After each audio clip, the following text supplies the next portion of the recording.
பார்க்கலாம் அப்படிம்பானுங்க. அப்புறம் ஆனால் எடுத்துகிட்டு வந்து ஒரு டப்பாவில் எல்லாருக்கும் கொஞ்சம் கொஞ்சம் கையில் கொடுப்பானுங்க. ஸோ அது ஒன்று. அதேமாதிரி மார்கழி மாதம் ஆயிடுச்சுன்னா பொண்ணுங்களுக்கு எங்களுக்கெல்லாம் என்ன வேலைன்னா கோலம்.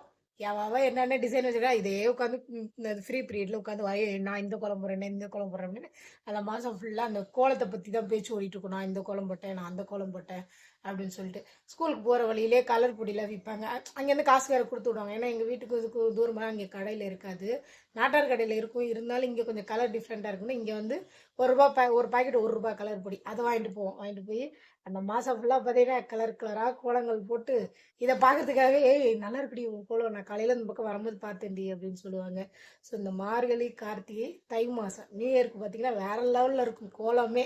இந்த மாதிரி போடுவாங்க. ஸோ இந்த மாதிரி இந்த 3 மாதம் வந்து பனி மழையோடு இருந்தாலும் இந்த மாதிரி ஒரு என்ஜாய்மெண்ட் எங்களுக்கு நிறைய இருந்தது. கோலங்க வந்து ரங்கோலி, கம்பி கோலம், அப்புறம் புள்ளி கோலம் எல்லாமே பிள்ளைங்க எல்லாம் மாறி மாறி சொல்லிகிட்டு இருப்பாளுங்க. ஸோ அது எனக்கு மார்கழி மாதம்னாலே அந்த இது வந்துடும்.